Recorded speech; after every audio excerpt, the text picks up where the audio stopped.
here. Please, Kwesi, let's see you. Mr. Kwesi Eduamankwa. The lady there is Professor Georgie Chikata. And the gentleman back there is Dr. Yao Graham. Mr. Akunu Dake. Dr. Akuja Santi. Professor Emerita Techua Menu. Professor Odregajipu. And Mr. Akutuampao. Some of us couldn't make it this morning, but their names are all on the list that we sent to Parliament, and also their names are on the back of the press release that we'll give to the media after this press conference. To all what we have fought for as a people for democracy. And our statement will be presented to you, and after the presentation, you can ask your questions, and then we can conclude the press conference. And of course, the press conference is meant for the media to present our views to the public. We are engaging in a public discussion and a public debate with a view of encouraging Ghanaian citizens to put pressure on their parliamentary representatives to reject that bill. I will call Mr. Akutuampao to read to us our press statement, which summarizes the 30-page document we have presented to Parliament. So, Mr. Akutuampao.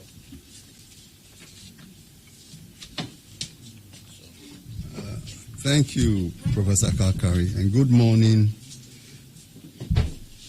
ladies and gentlemen of the media.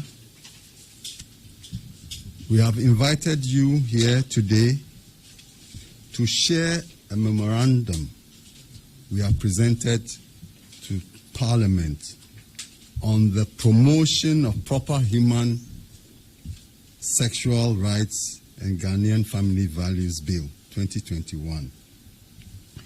In our memorandum, we express our opposition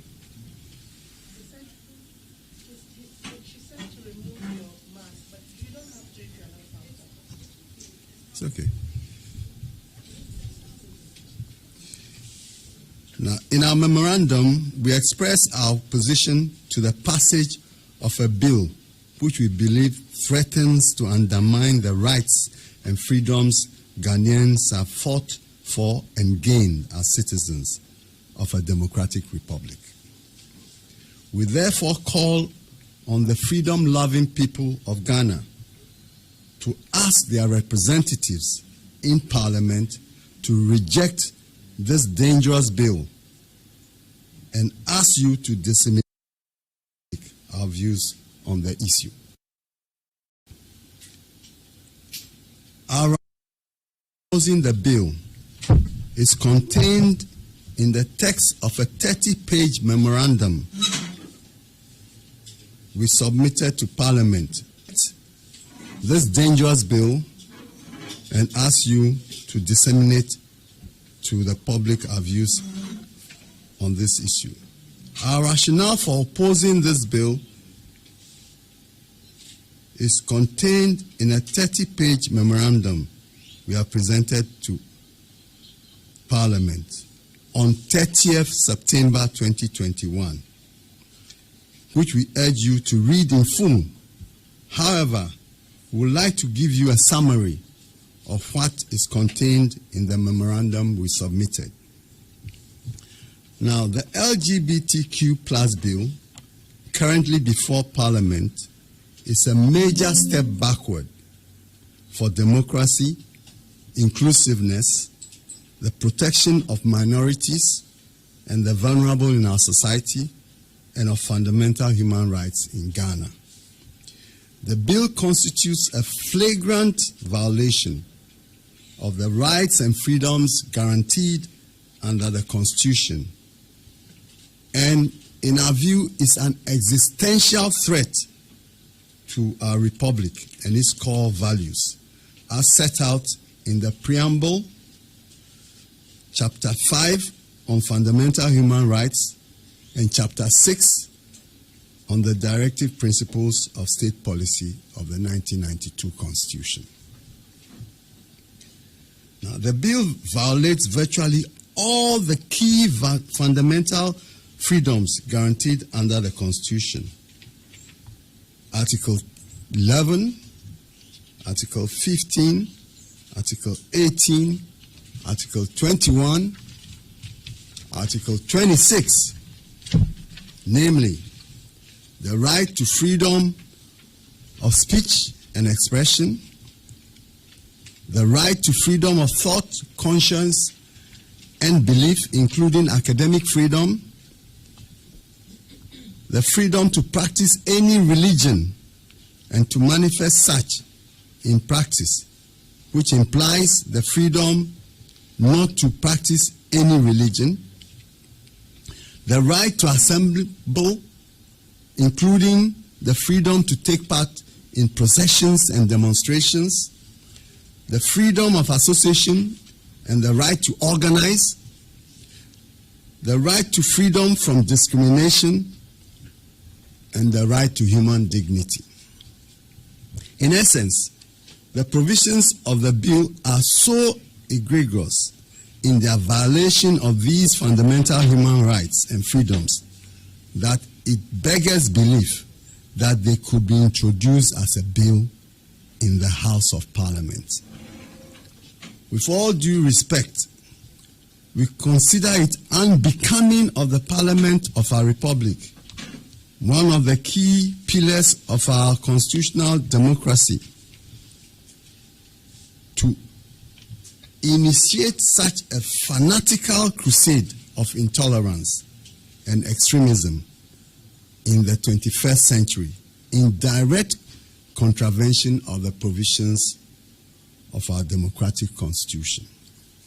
Furthermore, this bill, which has been laid before Parliament as a private member's bill, in fact imposes a significant charge on the consolidated fund or other public funds. By the express terms of Article 108, however, a bill that does this cannot lawfully be introduced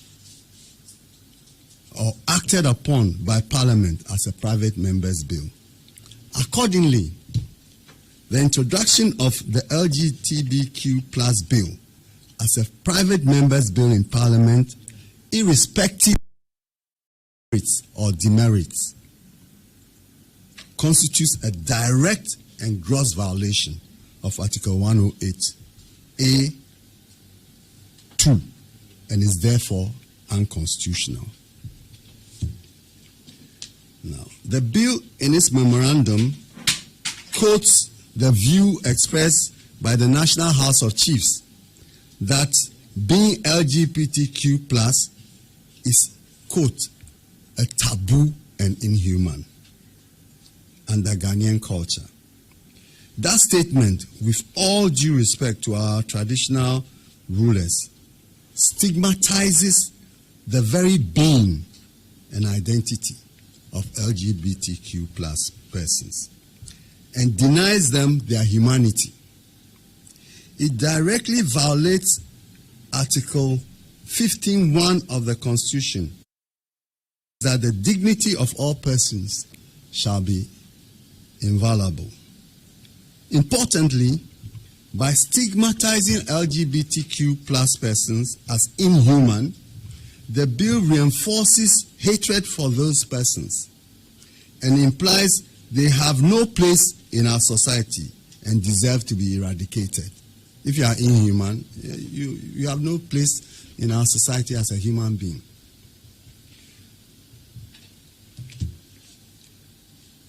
Under Article 21(4)(e) of our Constitution, any action that incites hatred, I'm quoting, that incites hatred against other members of the community is prohibited. But that is exactly what this bill is doing. is targeting LGBTQ plus as inhuman to be eradicated, in contradiction E of our Constitution.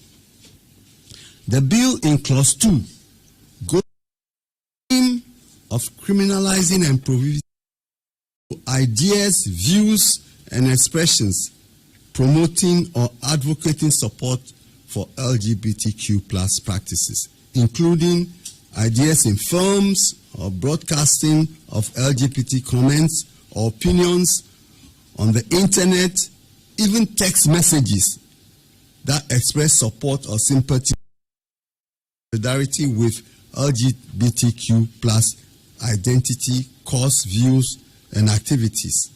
All these are criminal offenses. Under Clause 12, any person who engages in any of these acts commits an offense which, on summary conviction, is liable to imprisonment for not less than 5 years or more than 10 years. Just to send a text message or even report this thing under the law, if it became law, it would be an offense, and all of you could be charged and sent to prison for 10 years under this law, this primitive law. This court directly violates Article 21(1)(a) of the Constitution, which provides thus, quote, all persons are entitled to freedom of speech and expression, which shall include the freedom of the press and other media, unquote. Enforce all of us here expressing our opinions on this matter, and those of you whose job it is to report news and information would risk going to jail. Clause 15 of the bill seeks to disband existing LGBTQ organizations, and Clause 16 prohibits the formation or registration of groups, associations, or organizations set up to engage in any activity having anything to do with LGBTQ plus causes. Anyone who does so is liable upon summary conviction to imprisonment for a term of not less than 6 years and not more than 10 years. Clause 15, we submit, is in direct contravention of Article 21(1)(e) of our Constitution, which provides thus, quote, all persons shall be entitled to freedom of association, which shall include freedom to form or join trade unions and other associations, national and international, for the protection of their interests. The bill flagrantly violates also the fundamental right to assemble, including the right to take part in processions and demonstrations, as guaranteed in Article 21(1)(d) of our Constitution. Ladies and gentlemen of the media, the sponsors of the bill have not provided and cannot provide a shred of evidence to demonstrate any harm that LGBTQ persons as consenting adults and their activities pose to society, which would have provided a reasonable justification for such extraordinarily high-handed assault on their fundamental human rights and the rights of other citizens. Furthermore, the sponsors fail woefully to provide any empirical evidence to support their attempt to show that the provisions of the bill are necessary for the protection of any countervailing public interest or individual right. So they resort to so-called African cultural values and religious values, which they claim the overwhelming majority of Ghanaians subscribe to.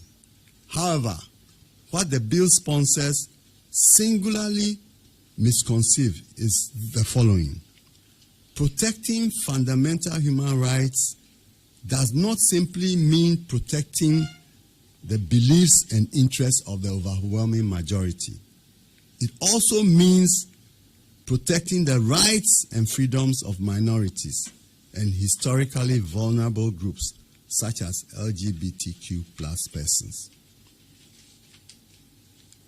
Article 21(4)(e) implicitly enjoins Parliament to enact laws that protect the vulnerable and popular minorities, fellow members of our community, from being targeted for hatred by the majority or another section of the community.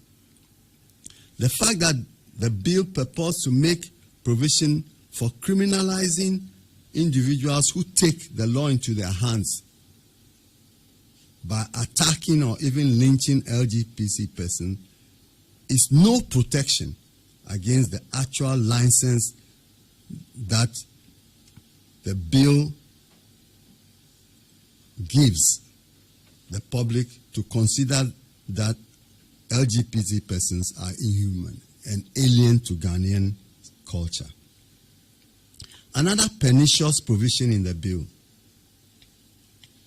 Clause 12, makes it a criminal offense punishable by a term of imprisonment of not less than 5 years or more than 10 years for hosting in one's house LGBTQ plus persons, or for the purposes prohibited by the bill, regardless of the relationship of the host to the LGBTQ plus person. This provision essentially invites the police and neighbors to engage in acts that endanger and violate the privacy and property rights of such persons. It also places a duty on a parent to report a son or a daughter or siblings to report their brothers and sisters on suspicion of their sexuality to the police. So even a father cannot show love to a son or daughter who happens to be LGBTQ. On the contrary, he is compelled by the law to report the son or such son or daughter to the police so that he or she will be arrested and charged with a crime under the Republic. On the question of Ghanaian cultural and traditional values, the sponsors of the bill conveniently refuse to acknowledge that not all of our cultural and traditional values can stand up to the demands of inclusiveness, diversity, and fundamental rights within a democratic republic such as Ghana. For instance, traditional Ghanaian values do not fully accept persons with disability as persons having full and equal rights as those without disability. Indeed, some communities have been known to practice ritual killing of children born with disabilities because they are deemed to be possessed by evil spirits. Similarly, the custom and values of some communities, especially in the past, have also considered twins as an abomination, with the result that they, by custom and tradition, had to be killed as evil, just like how the bill's sponsors consider LGBTQ plus persons as inhuman and evil. The infamous witch camps in northern Ghana and the Trokosi system in the Volta region are products of our beliefs and tradition. In parts of Nigeria and Eastern Africa also, albinos are targeted and murdered because of their pigmentation based on similar false cultural beliefs. So, ladies and gentlemen of the media, the fact that these are part of Ghanaian and African cultural and traditional norms and beliefs do not make them acceptable in modern Ghana, in a just and humane society and in a free democratic republic. And this is why Article 39(2) of our Constitution provides as follows. The state shall ensure that appropriate customary and cultural values are adopted and developed as an integral part of the growing needs of the society as a whole, and in particular, practices which are injurious to the health and well-being of the persons are prohibited. So our Constitution requires that practices that endanger the well-being of people are prohibited. An appeal to Ghanaian cultural values and traditional norms as a basis for the bill is by itself, therefore, neither a necessary nor sufficient justification for a bill that is undoubtedly driven by totalitarian and authoritarian ethos and religious fundamentalist and extremist notions. Such an appeal is also no justification for a bill that seeks to impose on the proud people of Ghana a decidedly sectarian and monolithic view of, quote, proper human sexual rights, whatever that means. The promoters of the bill seek to whip up their misguided version of Ghanaian cultural nationalism by raising the scare that LGBTQ plus rights are alien to Ghanaian culture and tradition and are being promoted by a morally depraved West. Now, in the first place, it is Ghanaian LGBT persons, Ghanaian citizens, who are fighting for social tolerance and acceptance, having suffered in the obscurity of darkness and social exclusion for years. Secondly, it is simply not true that LGBTQ plus tendencies and inclinations are foreign to Ghanaian or African society. This is simply not true. Indeed, as a matter of fact, LGBTQ persons have been a well-known secret in Ghanaian and African families and societies for a long time, and not just the product of any external advocacy. Now, the bill is grounded on the unscientific and speculative notion that a person's sex is always determined or determinable at birth, and that sex is either male or female. While this may be a notion encouraged by some religions, any open-minded gynecologist, medical doctor, or biological scientist knows that a person's gender is not always determined at birth, nor is it necessarily binary by nature. It is not true that nature only produces male or female. That's a scientific fact. Nature produces persons that you cannot fit into one of these two categories. So, from their viewpoint, that makes them inhuman.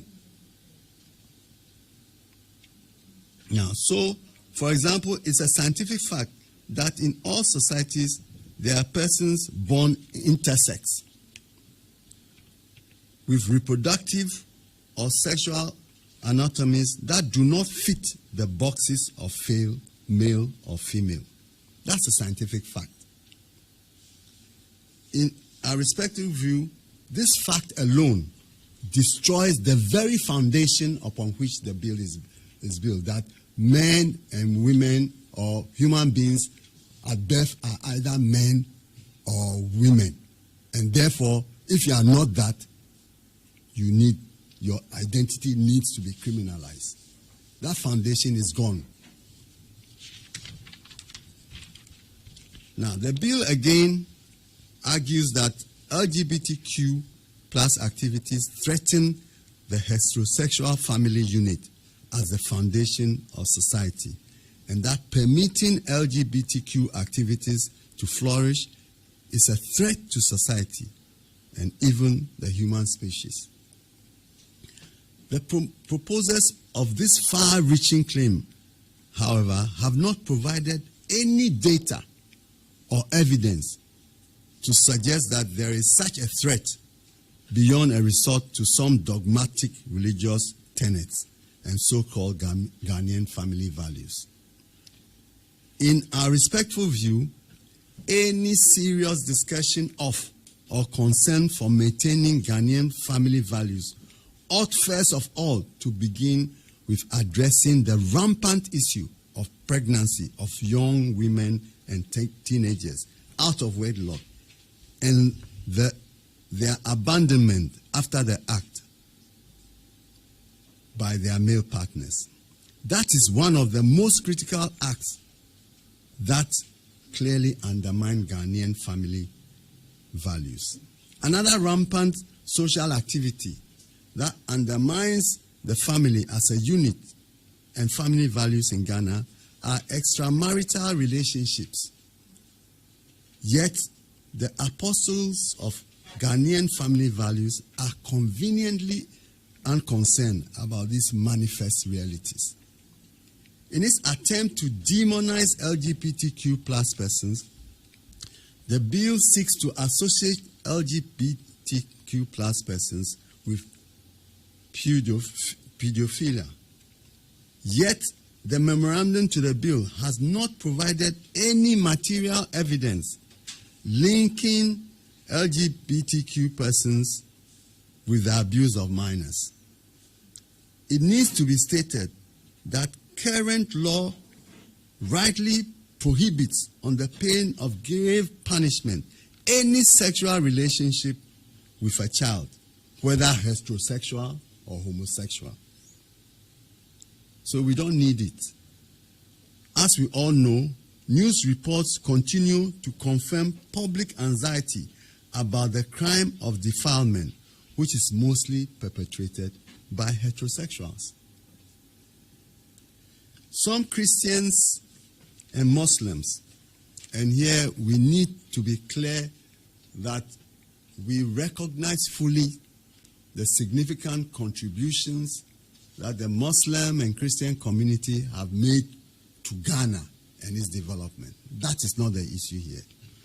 But some Christians and Muslims may find LGBTQ plus activities offensive and may detest them. That is all well and good. That is their view. They may not like them. They may find them offensive.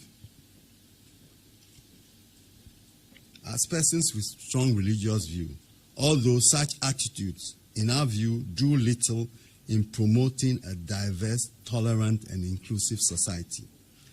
But let it be stated that ours is a secular democratic republic. Ghana is a secular democratic republic, not a theocratic Christian or Islamic republic like the Taliban would want to make Afghanistan, or an African traditional monarchy or chiefdom. That is not what Ghana is. Ghana is a secular democratic republic with rights guaranteed for all citizens. So our constitution forbids the imposition of religious dogma on Ghanaians, whether Christian or Islamic or traditional. Article 21 guarantees and embraces religious diversity while guarding the freedom of people not to be bound by any particular belief or dogma. That is their choice. Now, the main proponents of the bill, the National Coalition for Proper Human Sexual Rights and Family Values, decry foreign imposition. Yet it is undeniable that the coalition has, in fact, collaborated with and received considerable assistance from the Western Global Anti-Gay and Anti-Abortion Network, the self-styled World Congress of Families. Indeed, it is no secret, especially to you journalists, that this World Congress of Families organized a regional conference in Accra in October, November 2020 in Ghana. This self-styled World Congress of Families has been active in promoting the passage of similar repressive anti-LGBTQ laws in Nigeria, Cameroon, Uganda, and elsewhere in Africa, Eastern Europe, and Latin America. Let us assure you, therefore, that there's nothing original or homegrown about this bill. It takes inspiration from Western right-wing crusaders and follows a template used in recent years in such places as the Russian Federation, Moldavia, and Hungary, countries not particularly famous for their democratic credentials. Just as the bill violates Ghana's constitutional provisions and fundamental human rights, it also violates a number of international and ECOWAS and African human rights instruments and norms. Little wonder, therefore, that the African Commission on Human and People's Rights, in its resolution 275, and I'll invite all of you to go and look at that resolution, in 275, passed in 2014, condemned systematic attacks by the state, just as this bill is trying to do, by the state and other non-state actors against persons on the basis of their imputed or real sexual orientation or gender identity. It additionally made discrimination against LGBTQ persons a violation of their fundamental human rights. This is the African Commission, our own Continental Commission on Human Rights, saying this. There's nothing foreign about this. It's our commission that is making this statement.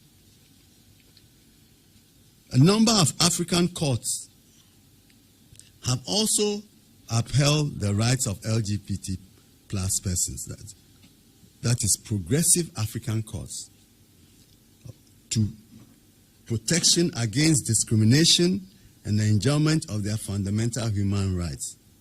Furthermore, African states, notably South Africa, Cape Verde, Sao Tome, Principe, Lesotho, Seychelles, and Angola have passed legislation abolishing the criminalization of homosexuality.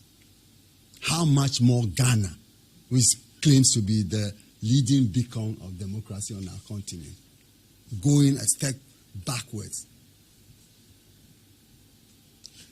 In July this year, the Speaker of the ECOWAS Parliament, in an interview with the Accra-based TV3, advised that Ghana, as the beacon of democracy in a troubled region, should be cautious in passing this dangerous bill because it risks promoting fear, insecurity, and undemocratic principles. This is the Speaker of ECOWAS Parliament.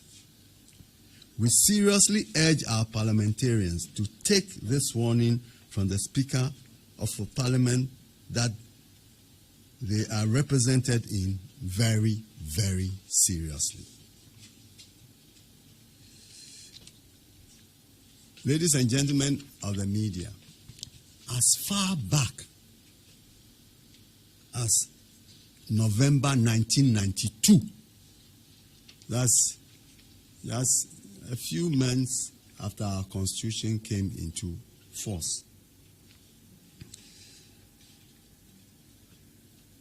in the seminal judgment of Ghana's Supreme Court in the New Patriotic Party versus the Inspector General of Police, which affirmed the right of people to assemble and demonstrate and protest against the Republic Order Decree. Amwaseki, JSC, one of the judges on that panel, as if anticipating these dark days that our republic is threatened with today, stated in a compelling and deeply insightful dicta at pages 470 to 471 of the Ghana Law Reports 1993-94. 2 Ghana Law Reports. And again, I invite you journalists to go and read it. Page 470 to 471 of the Ghana Law Reports 1992 to 93, page volume 2. He said the following.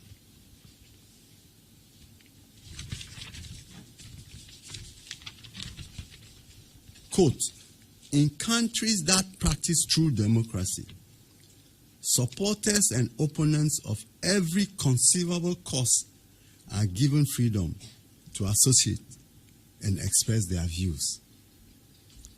In the end, some have succeeded, and their unpopular demands have actually become majority wishes and have been recognized.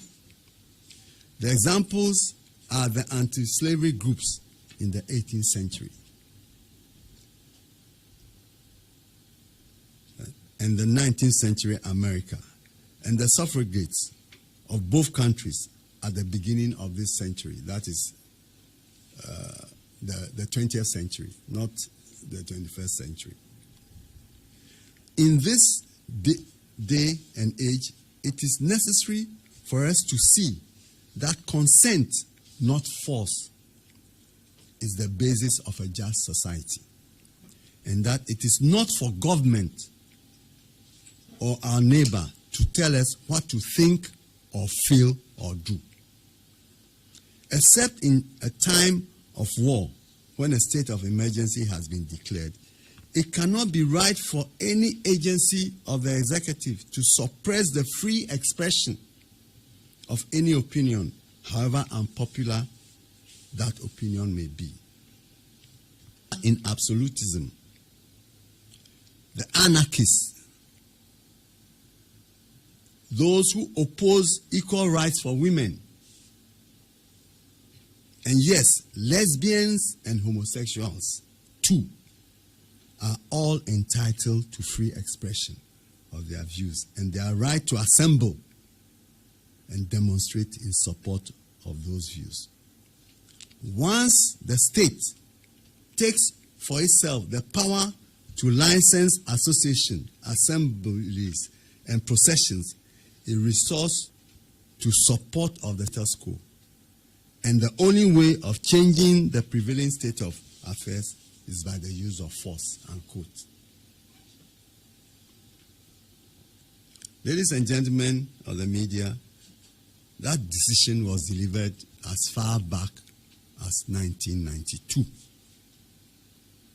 It is our view that the provisions of the LGBTQ plus bill are in their totality egregious in their violations of fundamental human rights guaranteed under Constitution, and if passed into law, will be unconstitutional, null and void. Worse still, the criminalization of LGBTQ plus persons, their identity, activities, associations, allies, rather than promoting public health, can only drive such persons into the shadows, where they will have no access to public health or public education. No compelling public interest is served by the attempts to drive LGBTQ persons underground and render them social outcasts or second-class citizens. And it's important to say this because we fully recognize that fundamental human rights are not absolute. There are limitations to them. But those limitations can only be justified if they are reasonably necessary for the protection of the rights of others, for public morality, public interest, and public safety and health. And we are saying that there has not been any demonstration that it is reasonably necessary to impose these draconian restrictions on the fundamental human rights, not only of LGBTQ plus persons, but any Ghanaian who may show sympathy for them. These rights are as we have demonstrated, the bill constitutes an impermissible invasion of the inviolability and human dignity of the person, of freedom of expression and thought, conscience and belief, including academic freedom, of freedom of assembly, including the right to organize and take part in processions and demonstrations, of the right to protection against discrimination on the grounds of gender, race, ethnic origin, religion, creed, or social or economic status. These rights are at the very heart of our constitutional architecture. It is indisputable that without these rights, Ghana's democracy would be meaningless. It is accordingly our respectful view that any law that seeks to restrict and repress these rights in specific instances must meet the very high standard of necessity and reasonableness in the defense of life, property, the rights of others, public safety, or public health, or public interest. This the bill starkly fails to do.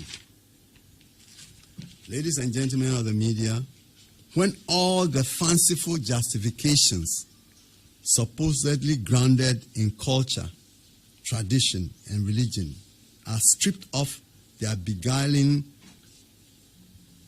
clothes and adornments, what is left of the high-sounding bill for the protection of proper human sexual rights and family values is an Orwellian nightmare fraught with stigmatization, bigotry, intolerance, repression, authoritarianism, violation of fundamental rights of LGBT persons and those who defend their human rights, false piety, cruelty, and lack of empathy for difference in our society. We urge that the bill, with respect, be firmly rejected by the Parliamentary Select Committee on Constitutional, Legal, and Parliamentary Affairs, and by Parliament as a whole. It has no place in our constitutional democratic republic. Thank you.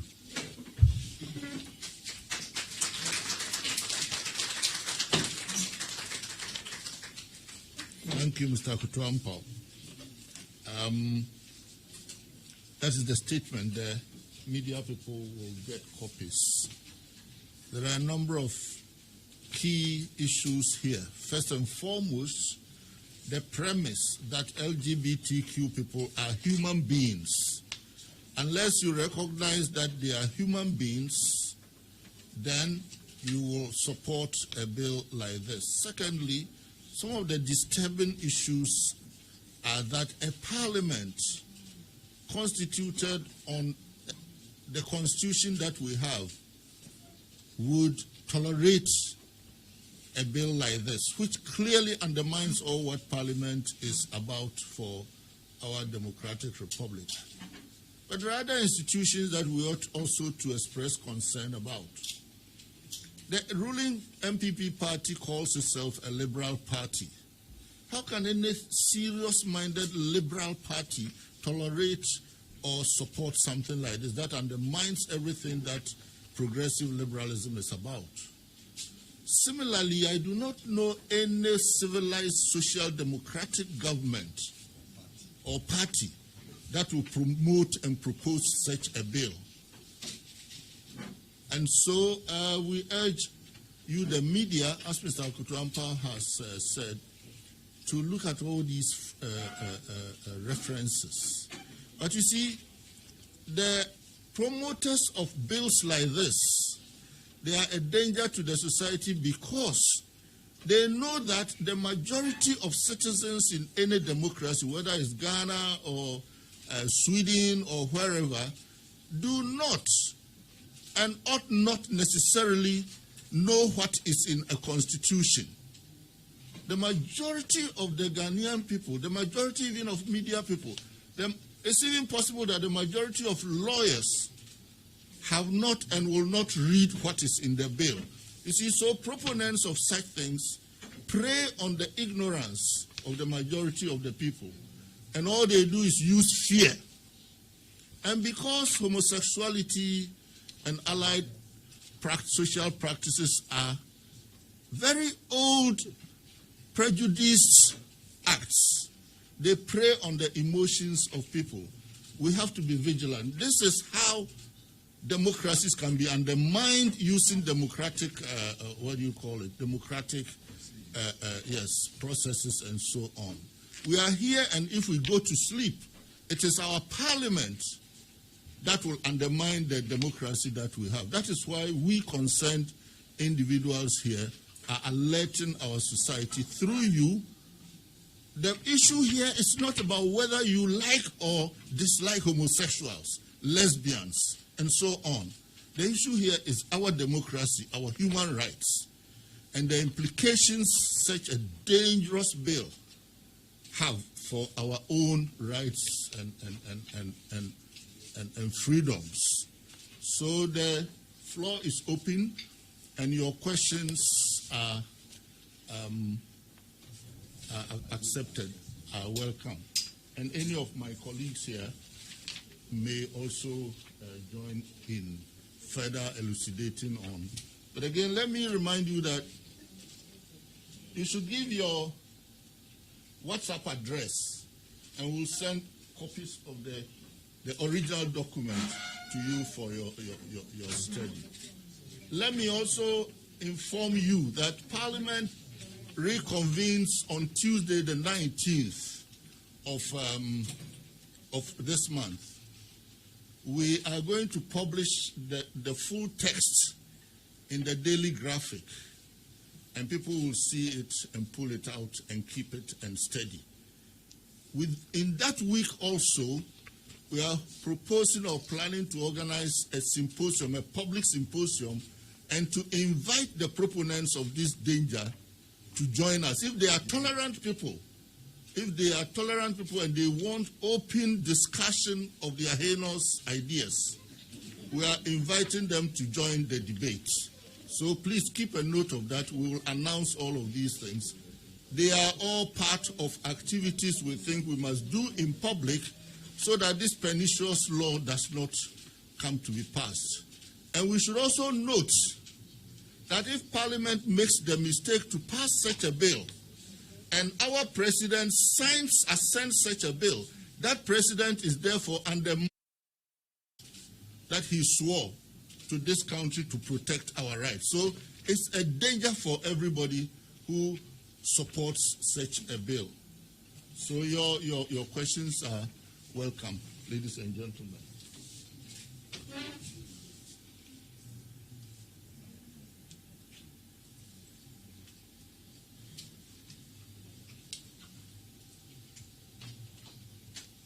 Yes, please. Identify yourself first, please. Okay.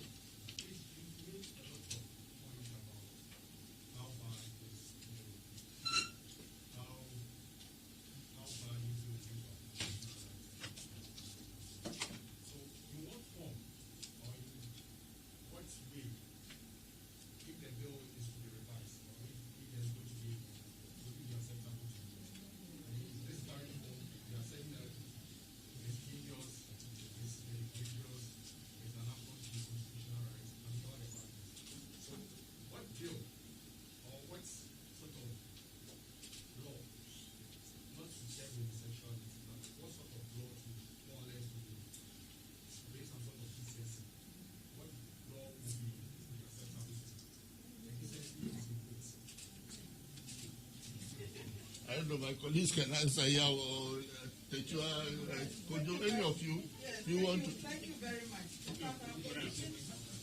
You want the microphone? Yeah, you come.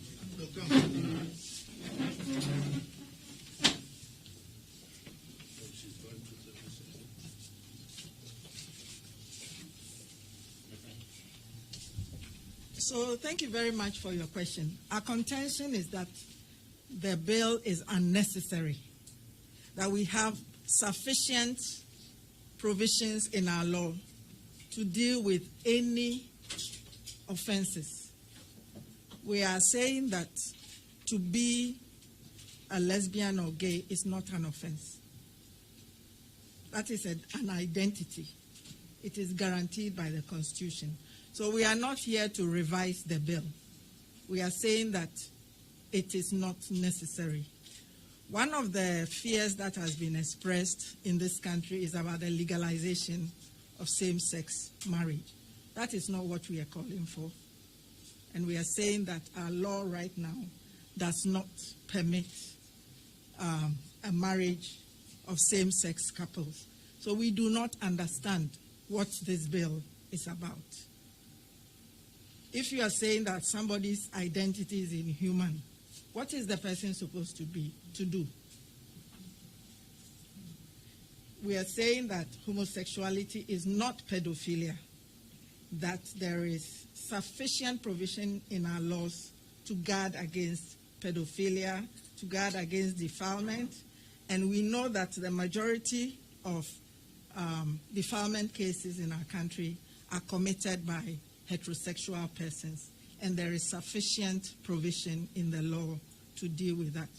So it is not about, we're just saying that, as I think Kwame has tried to show, that this is playing into, it's a fear-mongering. In fact, what we are arguing is that these are cultural wars from other countries that are being exported to Ghana. Where is the hysteria coming from? What is the fear? We've just had a census. Hopefully it will tell us what proportion of our population is gay, if they did ask that kind of question. So what is the fear? When we look at the spectrum of our problems, the issues in this country, whether it's about teenage pregnancy, whether it's about corruption, whether it's about unemployment, child abuse, gender-based violence. These are our big issues. Why are we not agitating against this? What is the problem? If we are sure in our own faith as Christians, what is the problem? Jesus is asking us to love as he loved. When the adulterous woman was brought and people picked up stones, what did Jesus say? He who has no sin, let them cast the first stone. So we do not really understand this hysteria that is being kicked up, as if we have some barbarians at the gate. The country is being invaded by gays and lesbians, and we must do something. Where is this hysteria from? And this is where the World Congress of Families comes in. They have an agenda which they have been exporting to different countries. Isn't it significant? They have a congress here in October or November 2020. Soon after that, and we all wanted private members to be able to bring bills in Parliament. But those bills should expand our freedoms. They should close the gaps where government is not acting in a way that stifles our freedoms.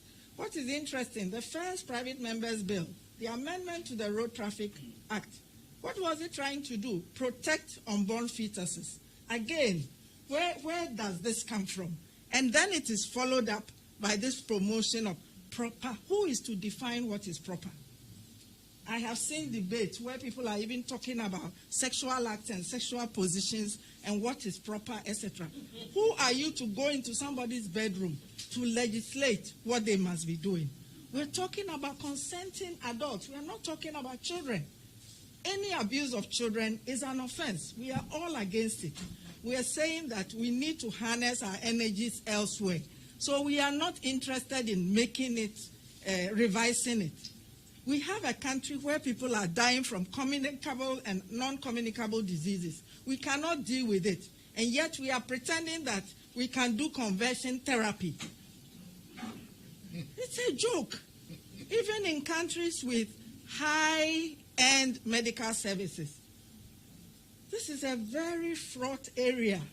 And in the recent past, there have been a lot of exposure in the West by people who have undergone these so-called conversion therapies to show that they were lied to, they were manipulated, etc.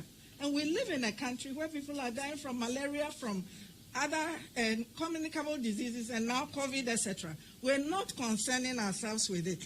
Now we want to convert gays into what? So please, we are saying that it is really a diversionary tactic, that Parliament, to win popularity, cheap popularity, and to make it like if you don't do this, you are not Christian enough, you are not Muslim enough. That is not the essence of religion. This is not the love that Jesus was preaching to us, or Muhammad or anybody was preaching to us, to love our neighbor. He said to love your neighbor. You are not supposed to judge your neighbor. God just said love your neighbor. He didn't say judge your neighbor.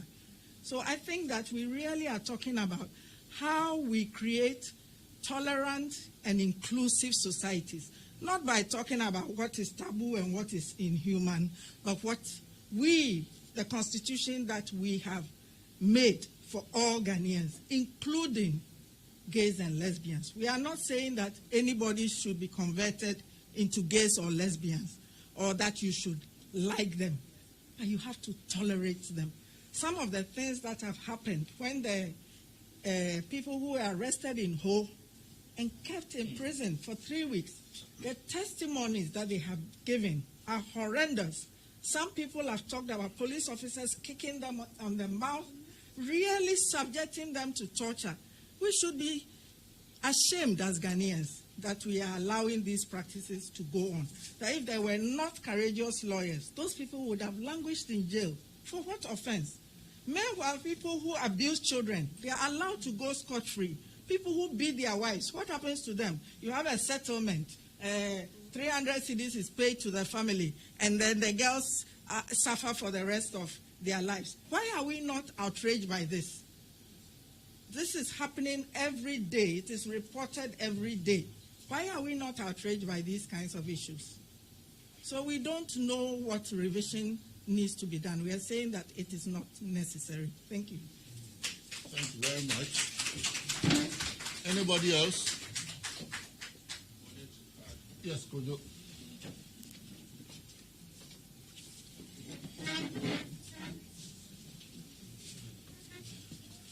So Mr. Kotuampao talked about the condition necessary for you to limit fundamental human rights. And I think this is a very important area, an important discussion that people have to understand. Often when you are discussing this, people will throw in, but that's why we have armed robbers, we are criminalized armed robbers. You see, the point is that you are criminalizing armed robbers because of the harm that they cause to others. The same issue that you criminalize rape, or even with minors, it's a question of capacity. Because a minor cannot consent to sexual relations, we criminalize that to protect them. So there's a distinction. When somebody says, I have this sexual orientation, and they are in their home with another consenting adult, engage, sometimes there's so much focus on the sex, and that I don't also understand, this obsession with sex when it comes to LGBTQ issue. As if, the whole conversation about people expressing those identities is all about having sex or something. Even heterosexual marriages, and it's not about sex. People talk about companionship and all kinds of things. But you see, when you are deliberately trying to dehumanize somebody, then you create these things. Oh, people are walking around in diapers and all kinds of things, just to create fear. So there is a distinction. The reason why this will not satisfy the limitations guaranteed under the Constitution is because you are talking about a situation where the person's identity does not interfere. It does not have any public safety, justification. So that is why it doesn't make any sense. Why you can be so inhuman to think about putting people in jail for 5-10 years because they happen to express a sexual orientation. Yeah. That even a father or a mother cannot host them. They can't give them shelter. That is the part of it that really shocks me as a person, that somebody sat down, and we are talking about Christians, so we are talking about people with faith who are sitting down and saying that this is all right, that you take them to jail, to incarcerate them, deny them their freedom because they are expressing, only because you don't agree with that sexual orientation. If we were to proceed with doing public policy that way, today I'll come, we are in the majority, Christians are what, 80, whatever. We decide that we don't like Buddhism. Right? We don't have to show any public justification why Buddhism is a threat to society. Because we have decided as a majority, from today, if you practice Buddhism, we'll jail you for 10 years. Or Twitter just came into this country. Somebody comes from Europe, expresses that sexual orientation. Now we are enjoined by this law, if it passes, to report. And therefore, if we see two men holding hands in a hotel in Kempinski, we report to the police that there is LGBT activity going on, and they should go and raid. Where the people who are coming to work or coming to have investments in this country, what are they supposed to do? I think we are not thinking about this carefully, right? And so I really, as Professor Kakari said, not most people would have time to read this legislation. All they know is that I don't like LGBT. I'm afraid my child or my whatever is going to become gay. And the parliament is trying to do something about it. And therefore, I support it. That is not what this legislation is about. This legislation is far-reaching. It's going to be seminal, because once that path is open, then, just pray that you are not in a minority on some issue. Before you wake up one day, you are no more a citizen of Ghana, you're a second-class citizen, your rights are limited. So we have to be very, very, very careful in this country when we are dealing with these issues.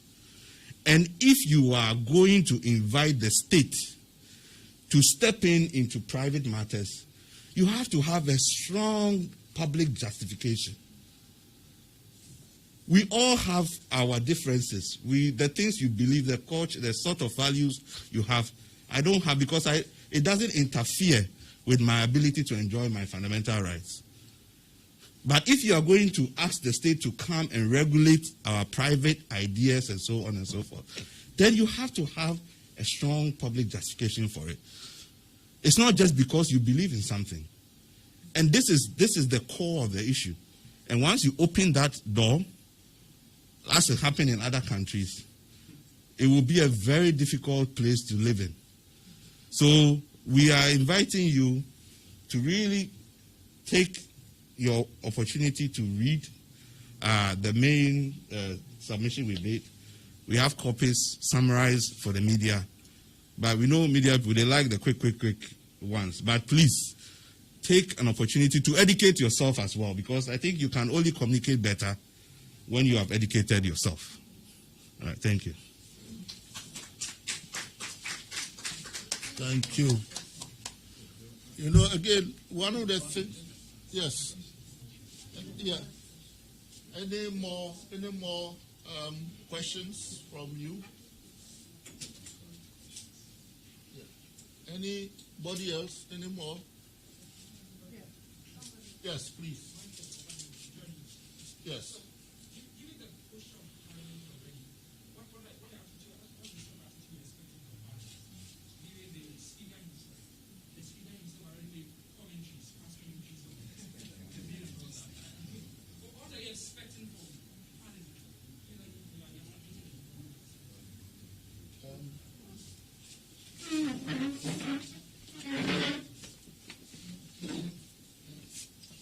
Thank you. I think that Parliament itself invited memoranda, and that's why we've submitted this memo. We're not the only ones who have submitted memos. A lot of other people have submitted memos pointing out the problems with this bill. So we expect that Parliament would do its job, read the memos, and advise themselves. And if they are objective and they, they engage with the arguments most of these memos are saying practically the same thing, reinforcing practically the same thing. Then Parliament, as lawmakers, will understand that what they want to do is violating our Constitution, and they'll decide to drop the bill. I don't think it should be a problem for Parliament to drop the bill after they read and they go through this process.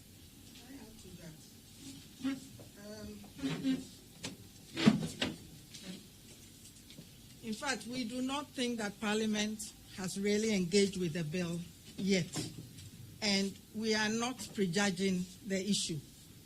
You know, the Speaker of Parliament, in our Parliament, the Speaker is not an elected member. He's a referee, okay?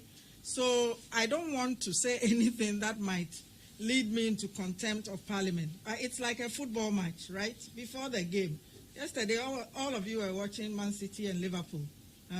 So the referee cannot decide that Man City will win or Liverpool will win. The Speaker is supposed to preside over it. In a way, his private views do not matter, okay? So it is Parliament that is supposed to be seized of the matter and to argue it. But Parliament is one body. It's important. The bill is before it, but it is not the only body. When Parliament finishes, it has to go to the presidency for assent. There are also the courts in this country. So there are a whole lot of Council of State, the courts, etc. There are a whole number of bodies. And as has been argued, there are many things that people may wish, but that doesn't make it law, or that does not make it right. I think that we have to be careful. There's a lot of sentiment and emotions involved here. Nobody, we have said that we respect the right of religious people to be, because of their religious views, not to like this or that. But it is about tolerance. And it is not about the majority, that once the majority decides, that is it. The Constitution protects the rights of minorities as well. So how are the minority rights being protected? It is not an invitation to anybody to become gay or lesbian. That is not the issue. But we are very concerned because imagine, in the last few months, I've heard stories about young people, and I worry that some young people, every day we read in the newspapers about suicide among young people. Young people may be tempted to commit suicide because they are suspected of being gay. In Tree, they say gay, or yebia, gay. So there are people who are withdrawing into their shells, they are being suspected. How would we feel if we know that we have led young people to take this drastic action to end their lives because we have created a hostile environment for them? And we all live in communities. We live in homes. We know, as has been pointed out in the memo, that sexual identities are not that clear for some people. You know, this is the preference of some people. And we should respect their right to live as they want. But if we push them,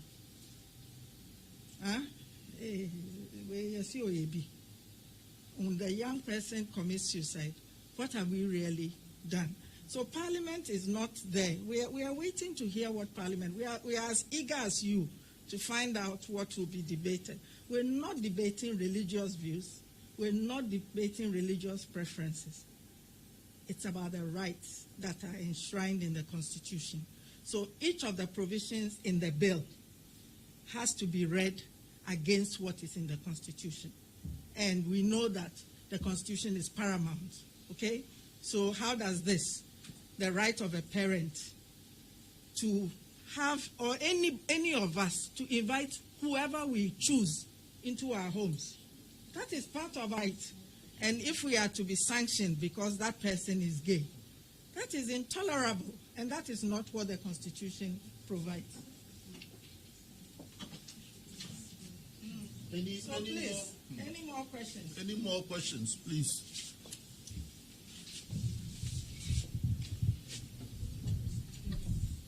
Yes, please. Yes.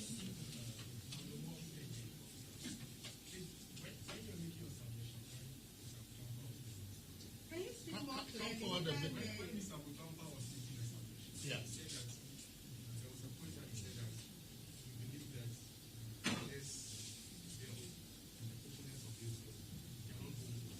They are not. Yeah, that this bill is not homegrown. Yes. Yes. Yeah.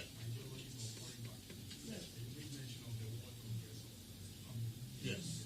Now, we know that this debate about homosexuals and not being homosexual, it is a debate that goes on. It's all over the world. It's a lot of people against a lot of people. So now, I don't know the basis that you're saying that Facebook is being funded by a lot of people. But if indeed that is one side of the debate, if they are saying that this is what they think should be done, can we also say that your press conference or your advocacy is also being funded by those on the other side? Is this something that we can do? Let me just tell you, I'm not done. Okay. So the idea is that there are two sides. So no, it's just a question.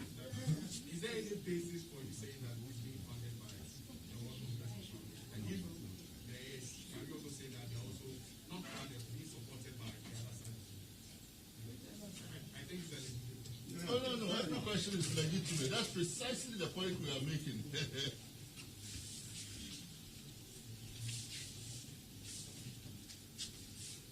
I mean, thank you very much for your question. I think all of us here, and those who have signed this document, have a long history of fighting for human rights and democracy in this country. Long history. 40 years plus, from when we were students and so on. People made huge sacrifices. Okay? So I think it's important to underline that. Secondly, a number of points have been made here. And I think the thing about whether people have shared views with others in or outside the country is secondary. Because the heart of this press conference is about what this bill means for the Constitution and for the rights of people. I think it would be extremely unfortunate if a lead report from this event, for example, focuses on secondary, tertiary issues. There's a primary, if you follow the argument of the press conference and the document sent to Parliament, it is solidly founded on the principles, the provisions, the spirit, and the logic of the Constitution of the Republic of Ghana. The Ghana government substantially depends on foreign aid to run this country. The Ghana government, successive governments are inviting foreign investors to come to this country to put money into this economy for the benefit of Ghanaians. So yes, foreigners have a role in this debate, directly or indirectly, not in relation to us, but in the idea, the battle of ideas. One of the points made earlier was that this is a contest also of values. But fundamentally, the values and principles and legal principles that our statement, the memo to Parliament, is about the Constitution. I think it's important to focus on that. So that we invite you to look at the arguments made about this. Because why is it going to Parliament? Because an attempt to pass a law. Every law has to be justified in terms of the Constitution of the Republic of Ghana. And we are arguing that the laws, that bill, comes nowhere near passing the test of constitutionality. That's the heart of our thing. And it's also important to pick a point Mr. Akutuampa made about the invitation to governments to adapt good customary law oxes, which are consistent with the values of the Constitution to become part of the mainstream, and also to prohibit customary law and customary practices which violate the letter and the spirit of the Constitution. Because the Constitution also is an aspirational document. In addition to its explicit provisions, the Constitution is an aspirational document which aspires to build a certain kind of society.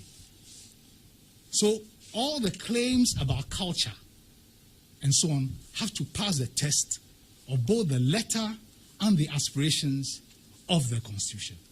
There's something I like saying, that we all can date when our gods first started drinking schnapps. Before the Dutch came here, our gods were not drinking schnapps. We can date when Ghanaians started thinking about heaven and hell as a place where we can burn. Before white people came here, our religious principles did not operate with Christian notions of heaven and hell. So the thing about culture, for example, is a fraught area to go. But the point we are making is that the debate about culture and values have to be situated in the letter, the spirit, and aspirations of the Constitution. That really is what we are inviting you to focus on. Because the debate about where Ghana is going is bounded by the letter and aspirations of the Constitution. I'm an atheist. But when my son comes to me and says, I want to go to church, feel free. My mother was a pillar of the Catholic Church. But she tolerated me and was very proud of me. And we lived in the same house. So it's important to be clear what this discussion is about. It's about constitutionalism. What fits in it, what is unacceptable under it. Can I just add, back to this question that because we say that these people are founded by this, we must also be founded by this. Part of the claim of the people who are pushing this bill is that this is a foreign imposition. That is why it is important to us to say that the people who are saying, first of all, we are disputing it. We are saying there's nothing foreign about it. We all know the Kojobesies in our society. From when we were children, we've known it. And I'm almost 70 years, and I've known this since I was a child. There's nothing foreign about it. People who have never been to school, never interacted with any foreigner, this is their nature. So the people who are pushing this proper family values are saying that gays and lesbians are a foreign imposition. And we are saying, wait a minute, are you not the same people who hosted a conference with this World Congress of Families? And there is a history of what happens after the World Congress of Families come to your country. After that, these bills appear. They did one in Uganda. After they left, the bill came. Cameroon, etc. So that is the point. We are not pretending. You are sitting here, you are holding a phone. Was it made in Ghana? So this business about what is foreign and what is local, we have to be careful about it. Like Dr. Graham just said, since 1482, so many things that we have adapted from the Portuguese, we are proud to call it Ghanaian. So that is not the point. We're saying that it's a very selective thing. When you don't like something, it's foreign. When you like it, there's nothing foreign about it. So the same people who will be wearing their suits and their wigs and gowns will be proudly Ghanaian, proudly cultural. Okay? When they don't like something, it's foreign. But you can be sure that everything we are saying here, like he said, we have been doing advocacy for 50 years. And we will continue to do it. It's not because, if somebody is Jehovah's Witness and I support their right to be Jehovah's Witness, it's not because I'm going to go to their church, but because the Constitution allows them to practice their religion. And we are saying that the Constitution upholds these minority rights, and we will not allow anybody to take it away from us. It's not because somebody is dictating to us what we should say.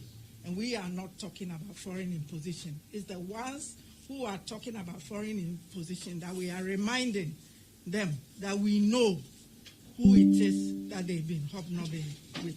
So I hope you understand the issue. Thank you.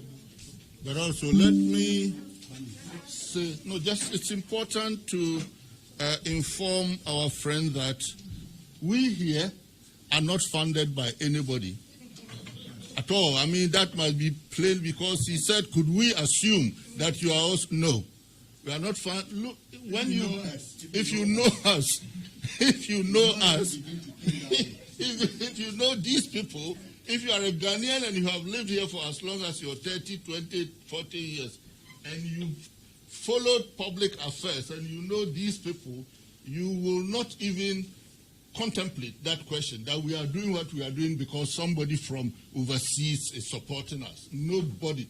We are here as individual Ghanaian citizens, free-thinking individuals who are here to ensure that our freedoms are not trampled with by hypocrites. This reminds us also that we should be careful.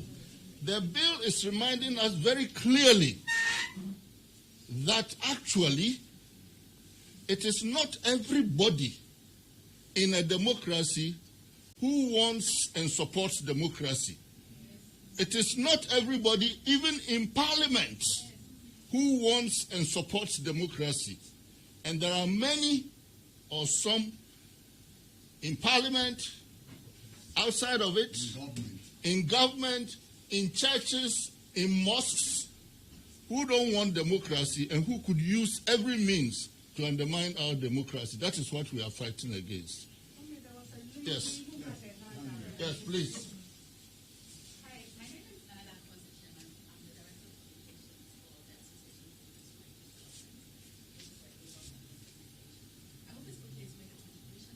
Yes, please.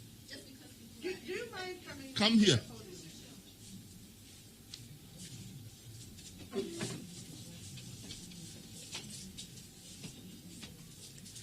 So just because people are asking about the World Congress of Families, I wanted to share that my organization published a number of years ago a report called Rights at Risk, which showed connections between the World Congress of Families and far-right racist and extremist groups in places like Europe. You mentioned Hungary. And these are countries that have deliberately created racist immigration policies. So just want to prove that groups here in Ghana aligning with those far-right civil society organizations are actually aligning with organizations that are proven to be racist and that actually hate black people. Thank you. Thank you very much. Yes, any more? Yes, yes. Last questions. Okay.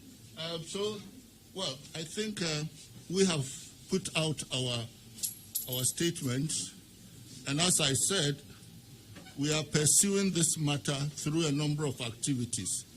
The first is to send our memorandum to Parliament. The second is providing what is in our memorandum to you, the media people. The next step, we'll publish the full document in the Daily Graphic on the 20th of October, and then within that week that Parliament reconvenes, we want to organize a public forum, a public debate, hoping that the proponents will, if they are tolerant and support and tolerate other ideas, they will come for the debate. So please, we'll keep updating you on other activities that we'll be doing to ensure that this dangerous bill is not passed. So the media people can come here and collect copies of the... No, let them come and collect it here. Okay, thank you very much. Thank you very much. For the media people also, there's some...